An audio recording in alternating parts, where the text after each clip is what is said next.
잠언 19장 21절 한 절 말씀입니다. 사람의 마음에는 많은 계획이 있어도 오직 여호와의 뜻이 완전히 서리라. 아멘. 옆 사람하고 인사합니다. 만나 뵙게 돼서 반갑습니다. 인사합니다. 다시요, 강건하심의 복을 받아 누리시기 바랍니다. 인사합니다. 다시 올해는 선한 일 하는 가정으로 가꾸어 갑시다 라고 인사합니다. 선한 일에 여러분이 동참해 주셔서 감사를 드려요.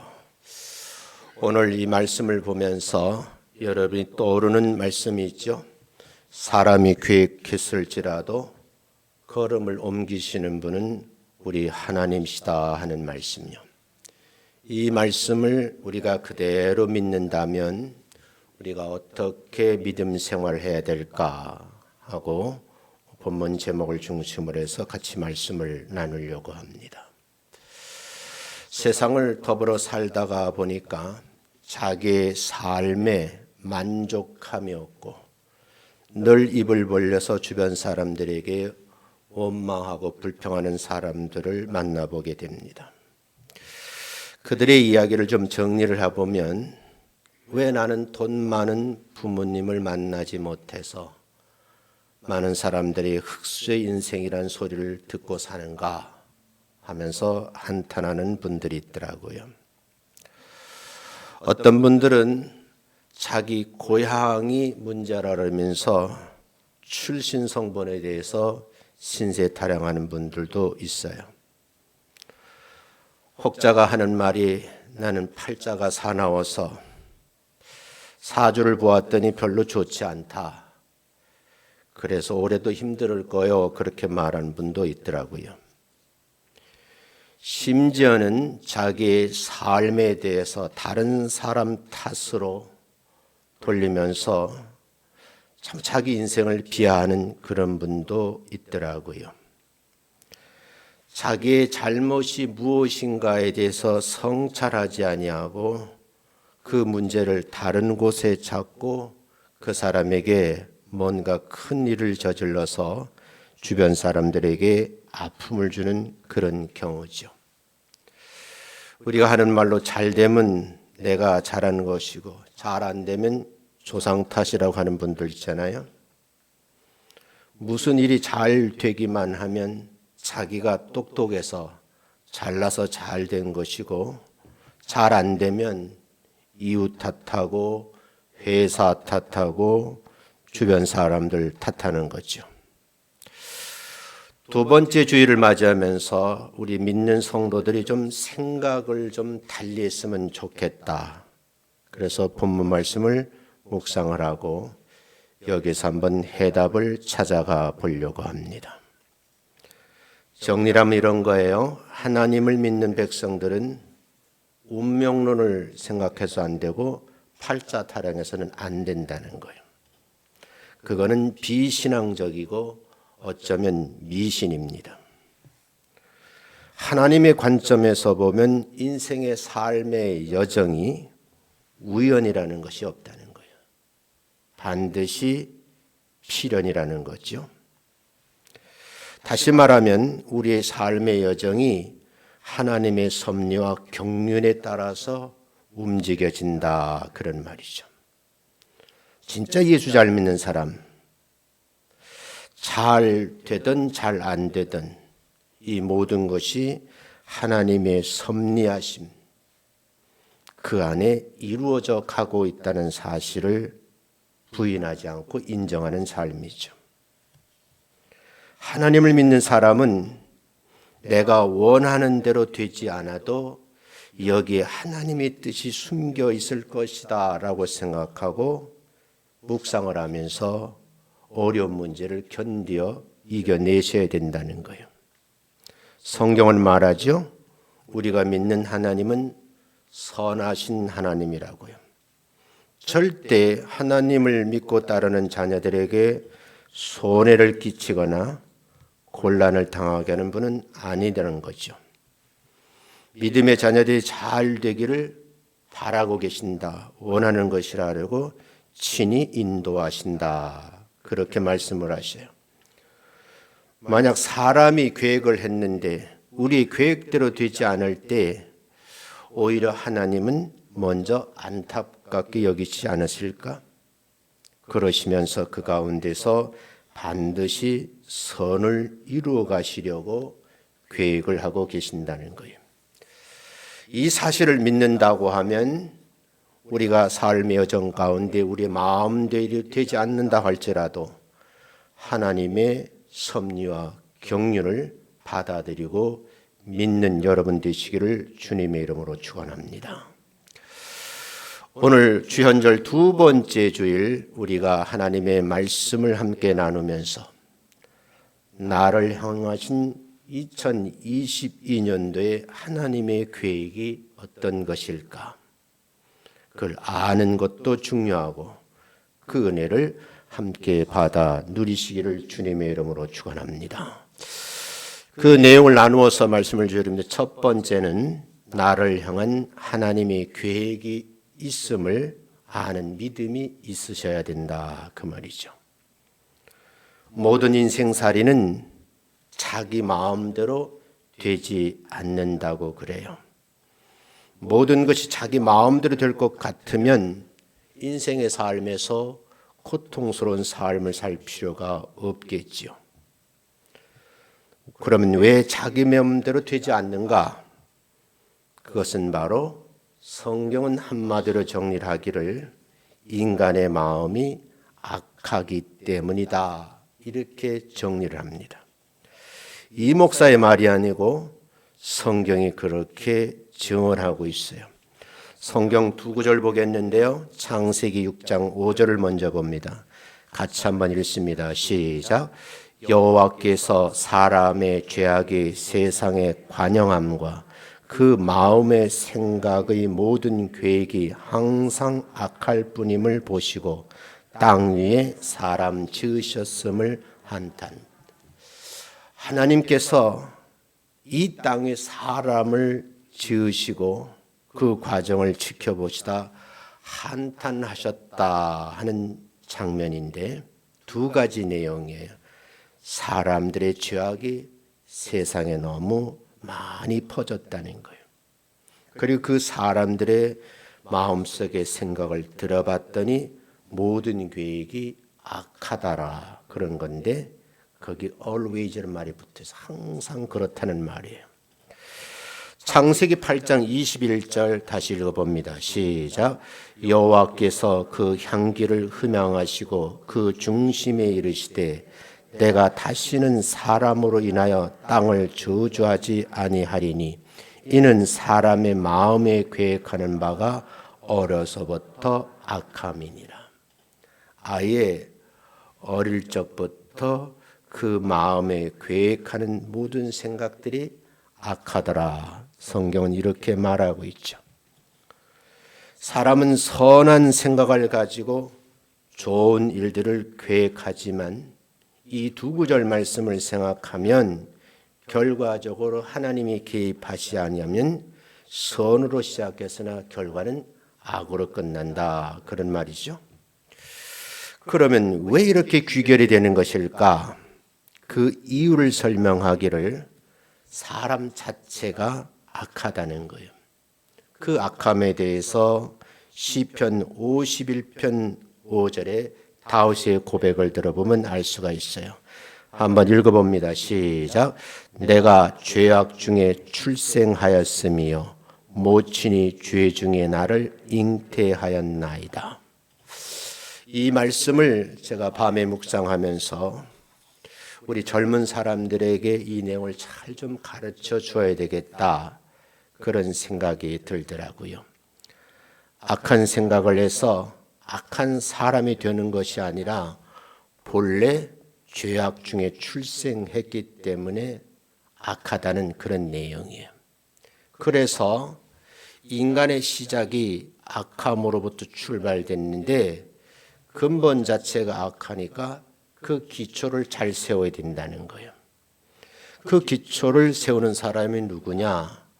말씀의 수혜자인 부모님이라는 거예요. 그 부모님이 먼저 은혜를 받고 죄 용서함을 받은 후에 아이들을 양육하면서 기초손을 잘 닦아 두어야 된다, 그런 말이죠. 그러므로 아무리 선한 생각을 하고 좋은 계획을 세울지라도 그 생각과 계획이 악에서 출발하는 것이기 때문에 그 계획대로 되지 않는 것은 당연한 일이겠죠. 사람들의 악함에 대해서 창세기 11장에서는 바벨탑 사건을 그 예로 들고 있어요. 하나님께서 천지 만물을 창조하시고 그 아름다운 동산 한가운데 두 내외를 만드셔서 복된 가정을 이루게 하셨거든요. 그런데 문제는 그의 자손들이 살아가면서 행복하게 살았음에도 불구하고 주어진 언어로 그들의 계획을 살펴보니까 너무 악한 일들을 많이 저지르더라는 거예요. 그 성경 구절이 창세기 11장에 나온 바벨탑 사건이에요. 그들은 서로 말하거든요. 우리가 성과 대를 높이 쌓자. 그 꼭대기를 하늘에 닿게끔 높이 쌓아 올리자는 거죠. 그리고 문제는 우리 이름을 내고 온 지면으로 흩어짐을 면하자라고 나름대로 어떻게 보면 구심점을 가지고 결집하려고 하는 그런 예예요.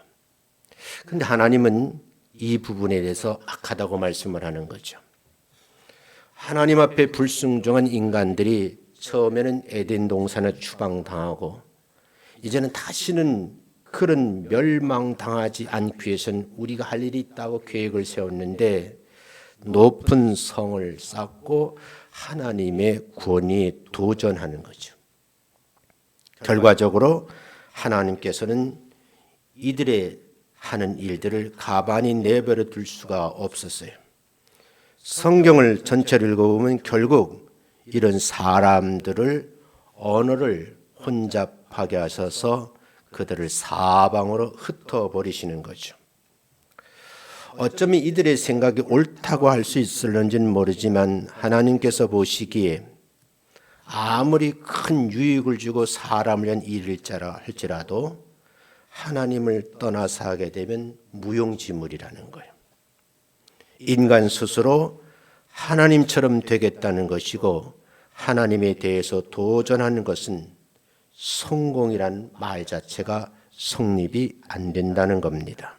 왜 그러느냐? 앞에서 말씀드린 대로 하나님을 떠난 그 자체가 악한 행위이기 때문이라는 거죠. 설령 사람이 계획대로 된다고 하더라도 그것이 반드시 사람에게 유익하다고만 할 수가 없다는 거예요. 그래서 마지막을 꼭 생각해야 된다.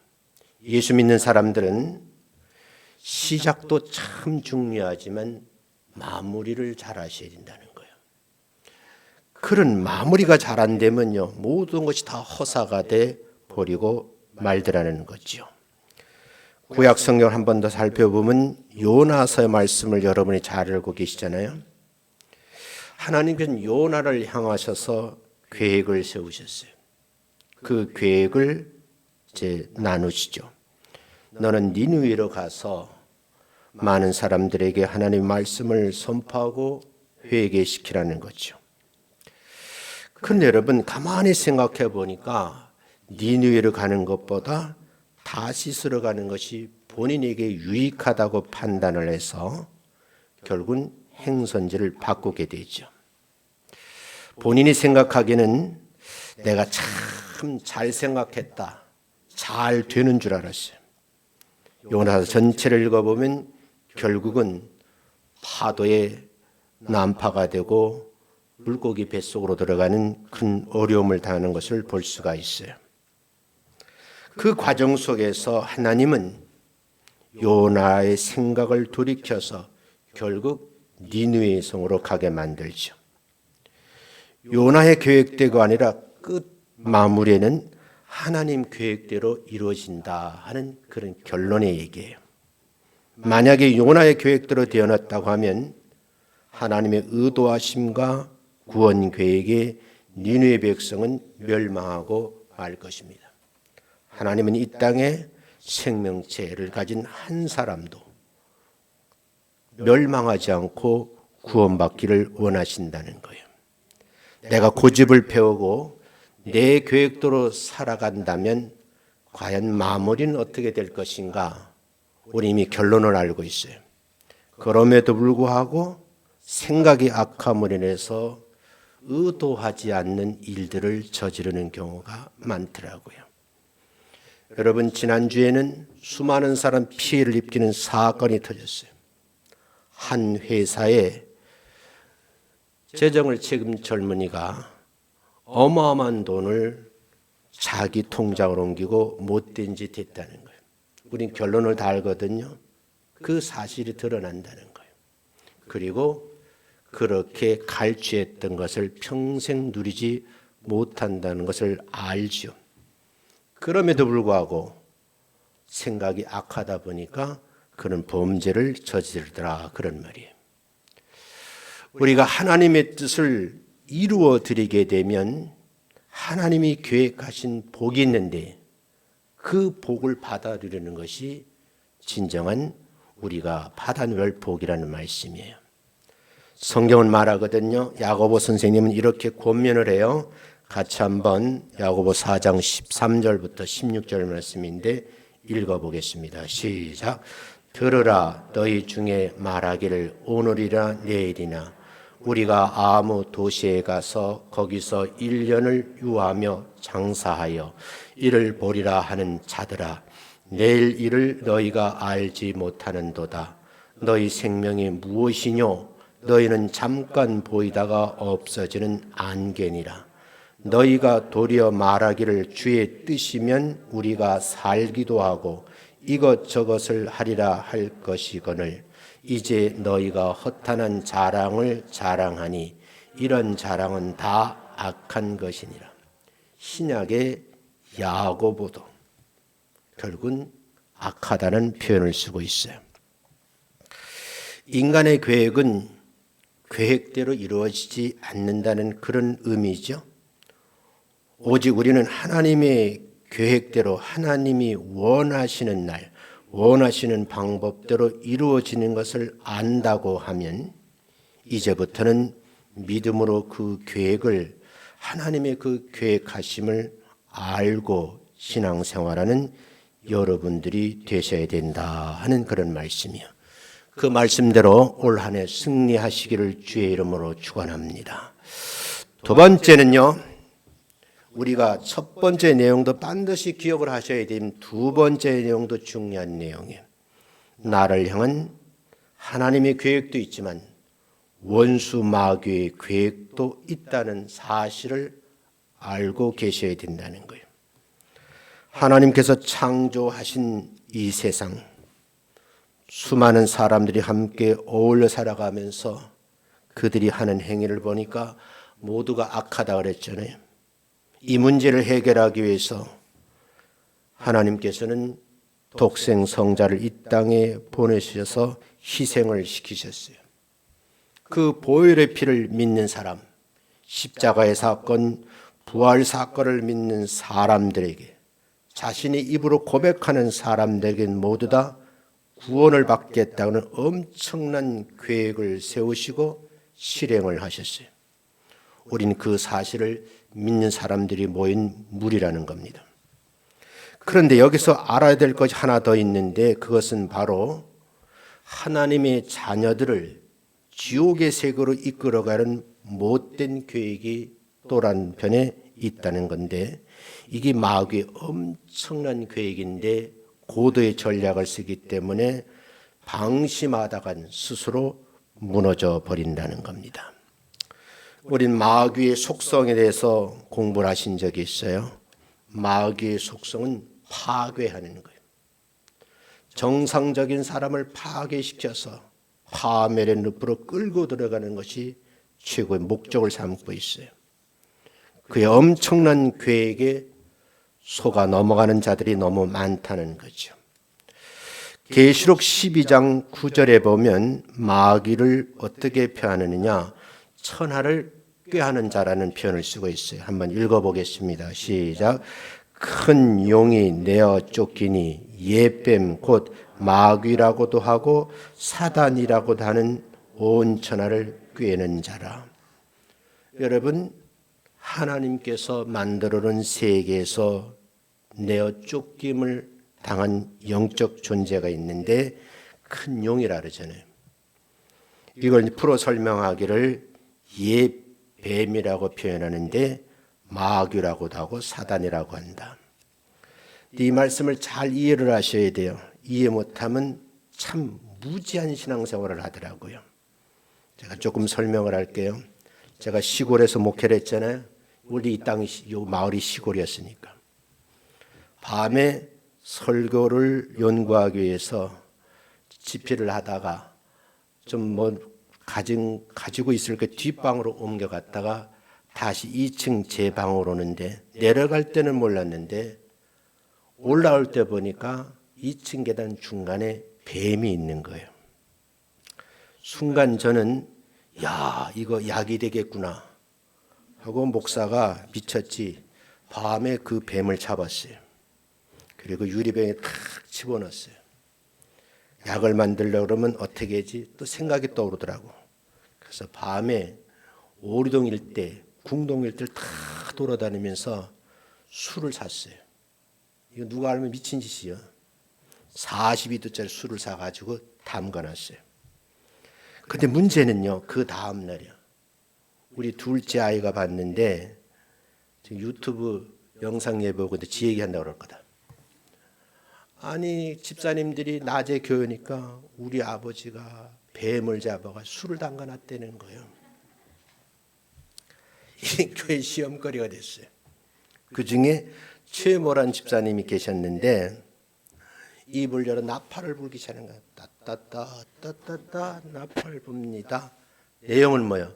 우리 목사님 뱀 잡아가지고 술 담가내는데 사탄을 잡아놨다는 거야. 해명이 안 됩니다.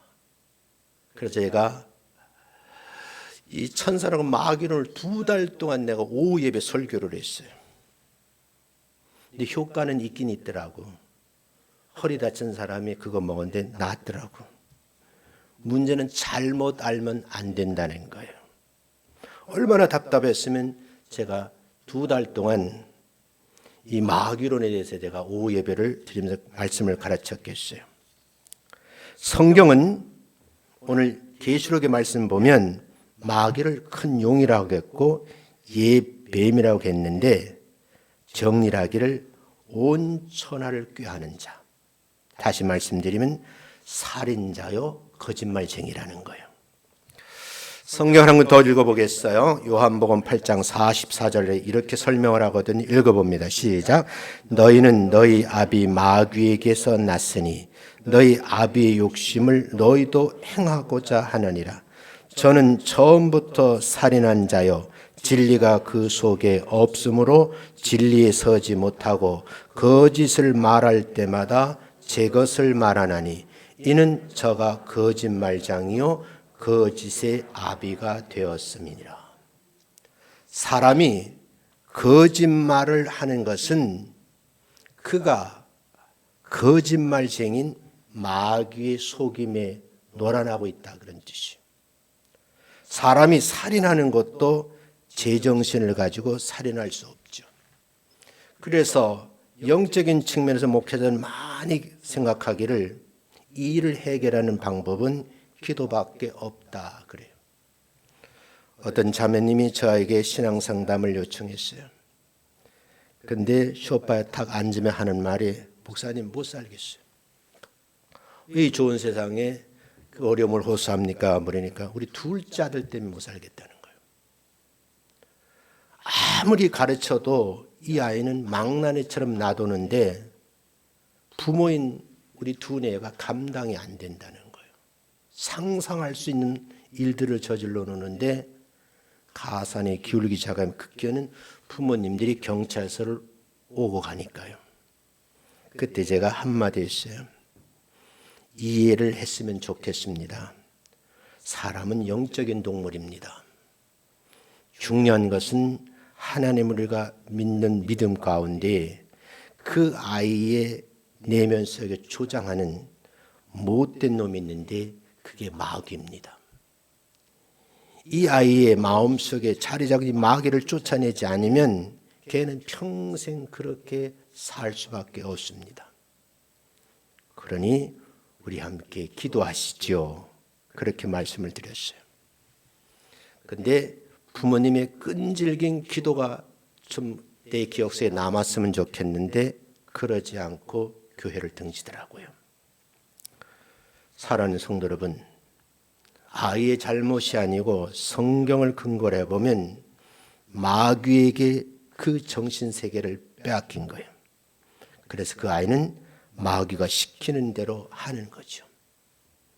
사람이 악한 것이 아니라 사람 속에서 그 사람을 조종하는 마귀라는 놈이 근본적으로 악하다는 거예요. 아무리 착한 사람이 할지라도 그 마음속에 마귀가 슬쩍 들어가서 그 사람을 악하게 만드는데 종종 보는 예요. 주변 사람들은 말하죠. 저 애는 절대 살인을 저지를 애가 아닙니다. 이웃 사람들은 말하는데 결과적으로 이웃 주민을 살인한 사례가 있어요. 일반적으로 왜 교회에서 성도들에게 술 먹지 말라 그러느냐? 금하느냐? 착한 사람이 술을 먹으면 폭군이 되는 경우가 많아요. 화학적 따지면 알코올이라는 성분이거든요. 그런데 이건 변하지 않는 화학적 성분이에요. 그런데 여러분, 사람의 감정에 따라서 내가 기분 좋을 때 마시면 진짜 한없이 기분 좋은 거예요. 그래서 우리 그 말을 말해요. 간땡이가 분다 그러잖아요. 그래 평상시 말 잘 못하는 사람도 한 잔 먹으면 어르신 대들고 어르신 멱살 잡는 분도 봤어요. 어떤 목사님은 술 먹고 집사님한테 멱살 잡힌 그런 경우도 얘기를 하더라고요. 이게 다 마귀의 조정이에요.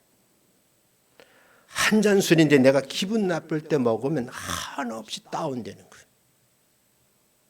우리는 영적인 동물이라는 것을 잊으시면 안 된다 그 말이죠. 왜냐하면 마귀가 이런 고도의 전략을 가지고 사람에게 다가와 우리 심령 속에 들어가서 생각을 분리시키는 거죠. 사람들 사이도 나누게 하고 시기 질투를 폭발시키는 거죠. 서로 물어뜯고 파괴해서 결국은 파멸로 이끌어가는 그런 무서운 존재라는 거예요. 결과적으로 마귀의 계획은 인간을 마지막 음부의 세계로 끌어들인 계획을 갖고 계세요. 그 내용이 전도서 9장 10절에 이렇게 기록을 하고 있어요. 한번 읽어보겠습니다. 시작. 음부 곧 지옥은 일도 없고 계획도 없고 지식도 없고 지혜도 없는 거죠. 여러분, 여기에는 계획도 없고 지식도 없고 지혜도 없는 것이요. 멸망의 세계로 끌어가는 거죠. 특별히 마귀는 하나님을 알고자 몸부리시는 성도들의 알매에 대해서 그 지식을 갖지 못하게 하는 역할을 하는데 결국 나와 함께 망하자는 거예요. 자, 읽어보세요. 호세아서 4장 6절인데 읽어봅니다. 시작. 내 백성이 지식이 없으므로 망하는도다. 내가 지식을 버렸으니 나도 너를 버려 내 제사장이 되지 못하게 할 것이요. 내가 내 하나님의 율법을 잊었으니 나도 내 자녀를 잃어버리리라. 이 말씀을 좀 메모해 두셨다가 집에 가서 몇 번이고 한번 읽어보세요. 호세아 선지자는 이스라엘 백성들이 망하는 것을 나름대로 분석하기를 하나님을 아는 지식이 없기 때문에 망한다 그래요. 사람이 하나님을 아는 것이 가장 기본적인 일인데 그 기본적인 일을 하지 않더라는 거죠.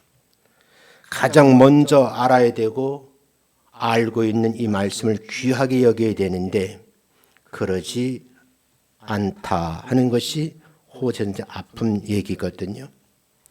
우리가 하나님을 경외하고 하나님을 섬기는 것이 인간의 본분이고 지식의 근본이잖아요. 그래서 이런 지식이 없어서 망한다라고 얘기하는 거예요.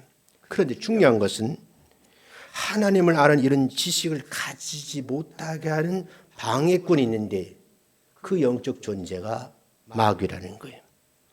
마귀는요, 하나님을 경외하지 못하도록 하고 하나님에 대해서 알지 못하게 만드는 정말 무서운 존재라는 거죠. 여러분 신앙생활하면서 느끼는 것이죠. 토요일 날 정도 되면 우리 내일 주일이니까 우리 주일 잘 지킵시다 약속을 해요. 근데 주일날 아침에 아주 사소한 일인데 남편이 화를 내는 거예요. 내 타이 어딨냐고. 이 말 한마디 두 사람이 말씀을 하고 서로 옥신각신하다가 남편이 성령을 집어던지고 교회 안 간다는 거예요. 그 어려움 때문에 하나님을 망각하고 마는 거죠. 목사님들도 대부분 보면요, 토요일 날 예민해져요.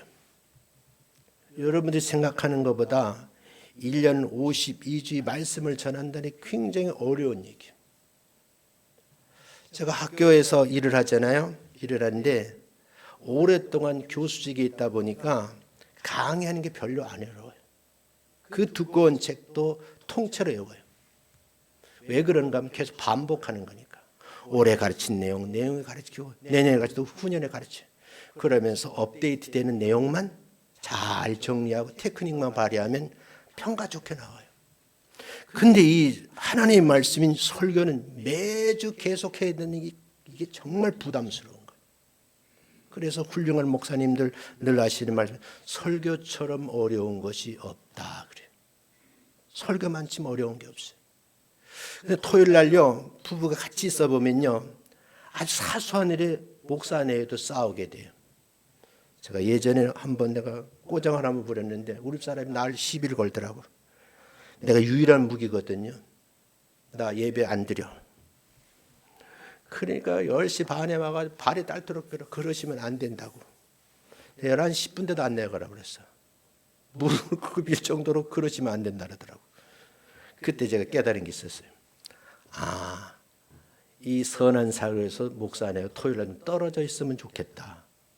그래서 제가 잘 아는 목사님들은 토요일만 되면 금요일쯤 되면 어디 가요?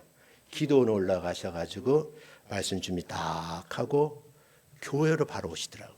그런 목사님들이 많아요. 왜냐하면 이게 영의 생각을 전달하는 거기 때문에 마귀가 목사의 생각을 순간 뒤집어 놓아버리면 내용이 바뀌거든. 그만큼 장로교 목사는 원고 설교를 해요. 여러분, 이 중요한 내용이거든요. 자, 성경은 분명히 말하죠. 호세아 선장, 지식이 없어 망한다. 이 지식을 여러분들이 가지지 못하도록 방해꾼이 마귀라는 거예요. 마귀는 하나님을 경외하지 못하도록, 하나님을 알지 못하도록 생각을 혼잡하게 만드는 거죠. 그래서 에베소서 4장 27절 말씀을 보면 마귀가 틈을 타지 못하도록 하라 하는 말씀이 있어요. 세 번째 말씀은 하나님의 계획대로 살아가는 믿음을 가지고 올 한 해에도 승리하셨으면 좋겠다 하는 말씀을 드려요. 하나님의 계획은 파괴된 것을 다시 회복하는 그런 계획을 갖고 계시거든요. 실패한 자가 성공하는 거예요. 병든 자가 건강해지는 거예요. 슬픔을 가지고 그 슬픔을 억누르는 사람이 순간에 마음속에서 주는 기쁨으로 즐거움을 누리는 거죠. 죽은 자를 살리는 거예요. 불안에 떠는 삶을 평안해지도록 만드는 거예요. 사람 개개인이 다 성향이 다르거든요. 사소한 일인데 어떤 사람은 그 작은 일에 함몰이 되어서 정신이 집중되다 보니까 정상적인 생활을 못하는 사람들이 있어요. 그런 사람 우리 주변에 굉장히 많아요. 그걸 이제 정신의학자들은 붙여놓기를 이게 우울증이다, 무슨 일이다, 공황장애다, 별로 말을 다 써요. 근데 여러분, 같은 사람인데 똑같은 일을 만나는데도 불구하고 어떤 사람 강한 사람이 있어요. 우리 영적 전쟁 이기려고 하면 강하게 담대하셔야 돼요. 이걸 참고를 꼭 하셨으면 좋겠어요.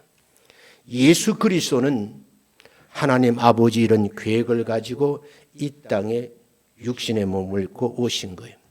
이 땅에 오셔서 제일 먼저 하신 말씀이 천국 복음을 전파하시면서 우리가 하시는 말씀 평안함을 선포하셨어요.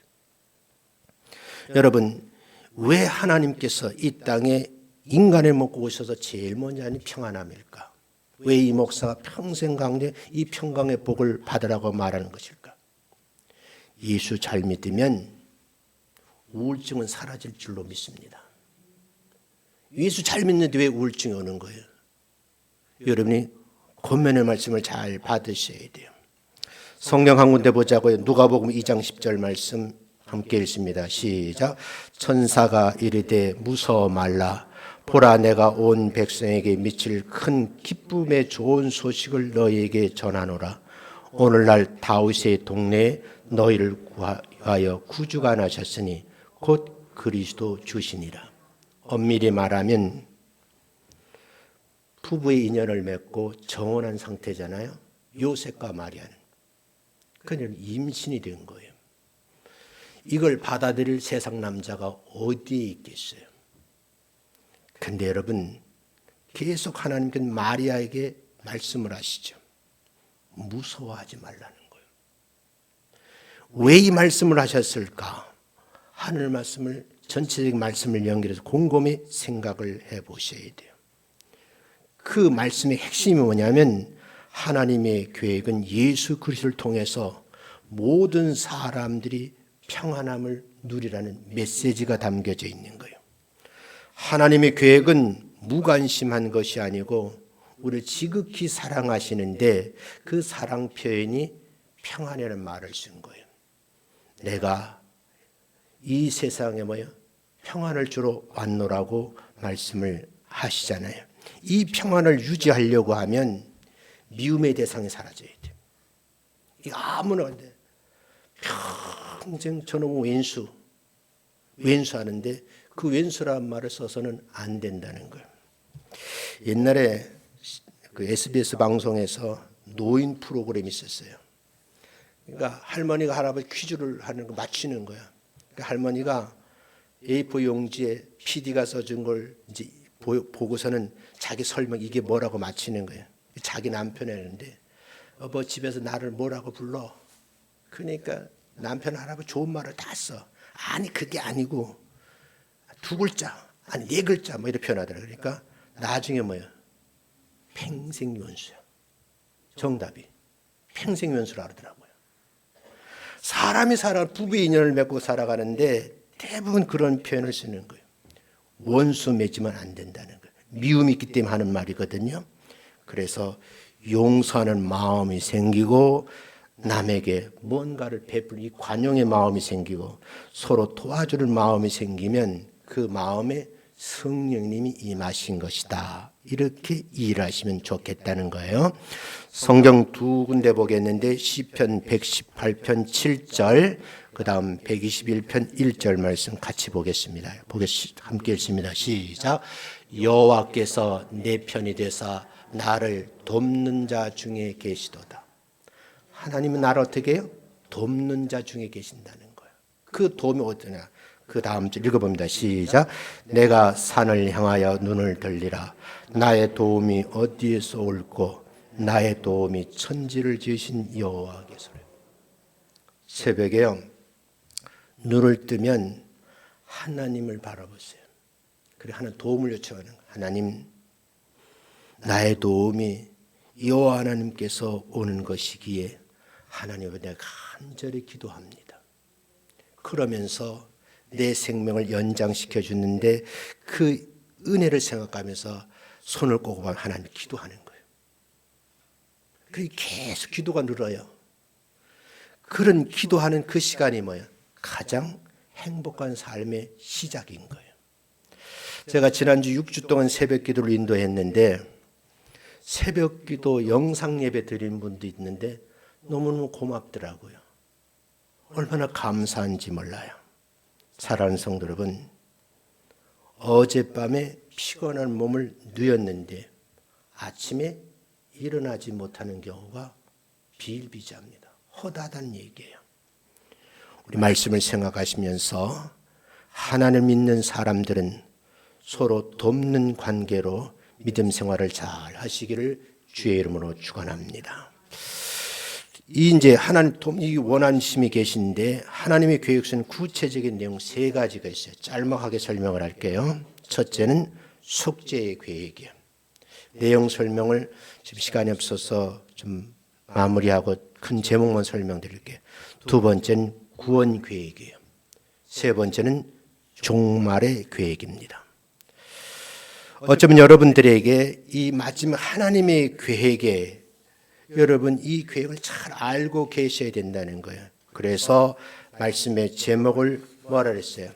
제가 설명해 놓기를 나를 향하신 하나님의 계획이 있는데 그 계획하심을 알고 새 출발을 해야 된다. 그런 말씀으로 여러분이 이 말씀을 드리는 거예요. 예수 믿는 자는 멸망하지 않고 영생 복락을 누리게 될 줄로 믿습니다. 죽지 않는다는 거예요. 죽음은 또 다른 삶의 시작에 불과하죠. 바로 영원한 삶이 시작된다. 그런 말씀이에요. 오늘 이 말씀을 함께 나누면서 여러분 꼭 부탁드리고 싶어요. 이 어려운 시기에 종말론적인 신앙을 가지고 살아가자 하는 그런 부탁을 드려요. 왜냐하면 이 코로나19가 상상도 할 수 없는 일이 지금 3년 차 들어가고 있어요. 끝날 줄 알았는데 끝나지 않는 거예요. 이제 의학자는 논쟁이 많이 있어요. 근데 여러분 어떤 결론이 나오지가 않는 거예요. 저는 스스로 생각하기를 하나님께서 어떤 계획을 가지고 계시는 것일까? 물은 붙여놓고 계속 답을 찾는 중에 그 과정이 있어요. 아마 시간이 지나고 나면 그때 그런 일 때문에 하나님이 이런 일을 하셨구나라고 여러분이 알게 될 날이 온다는 거예요.